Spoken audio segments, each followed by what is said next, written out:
It's a sports betting spotlight on NFL Week 1 from the Review Journal studios. We're here with handicapper Kelly Stewart and U.S. Integrity President Matt Holt.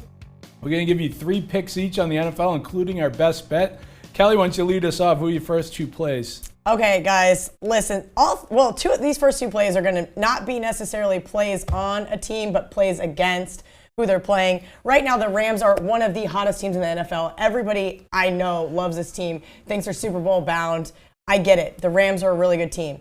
I don't bet a ton of primetime games, but I'm going to bet this one. I'm going to take the primetime home dog, Raiders plus 4.5. Last year, I did the same scenario with the Rams. They were laying 2.5 at San Fran. Guess what? Game landed on 2. I cashed my ticket. I didn't even watch. It's probably going to be the same scenario for this one. There's nothing good to say about this Raiders team. Everybody's freaking out. They lost Khalil Mack. Their receivers are old. I get it. But guess what? They're going to cover this game. Vegas is not going to get middle in this game. They moved it to 4.5 for a reason.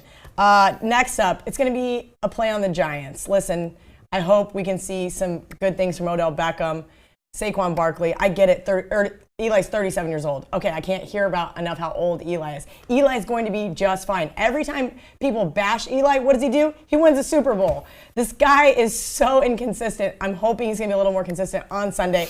But this is more of a play against the Jaguars. I get it. Blake Bortles and the Jaguars impressed everybody last year. But in reality, they played horrible on the road and horrible in the NFC. So I'm going to take the small number with the field goal and hope the Giants can win at home outright. All right, Matt, who do you like? I'm going to take the Cincinnati Bengals plus 3 against the Indianapolis Colts. There's still a lot of question marks with Andrew Luck to me. I don't think he proved he could throw the football accurately down the field anymore. He doesn't seem to have the shoulder strength that he once did. You talk about old wide receivers, T.Y. Hilton starting to fall into that bucket as well. The offensive line still weak there. Defense, one of the worst in the AFC with the Indianapolis Colts. Cincinnati Bengals this year actually coming into the season healthy. I mean, Mixon and Giovanni Bernard in the backfield, both healthy to start the season. Receivers healthy. The O-line's healthy. This is a team, that was contending perennial playoff team for years and years with basically this same personnel. A few losses on the defensive side of the ball. But I actually think this is a good spot for the Cincinnati Bengals. I'm going to take the 3 there, and I'm going to jump on with Kelly and the Oakland Raiders in this spot. This line was 3.5. The Khalil Mack trade goes through, and it goes up an entire point to 4.5. The simple fact is Khalil Mack probably wasn't going to be able to play or not play this whole game anyway because he hasn't even been to one single practice. Maybe he could have gone in there and just say, hey, rush the passer, but he doesn't know the playbook. You have a new coach, so I don't know what kind of impact he was going to have even if he did play. Now I get an extra point of value just because they traded him. I'm going to go ahead and take that extra value with the Raiders at home and take the 4.5. All right. I'm going to go with your Denver Broncos, Kelly, at home, just laying 2.5 against the Seahawks. I'm expecting a bounce-back year from the Broncos and a Seahawks slide backwards this season, fallback year for the Seahawks. The defense decimated. Denver still has a pretty strong defense with Von Miller. They added Chubb in the draft. They're tough to beat at home, and they've won their last 6 season openers as well.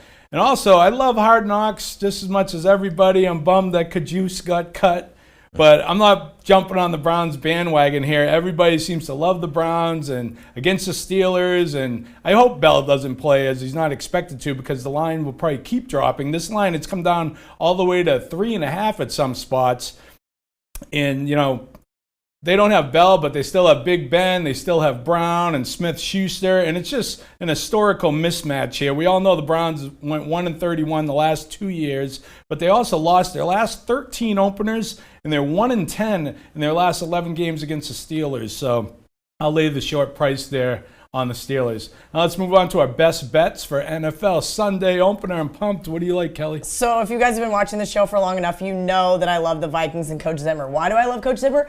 43-22 against the spread since 2014.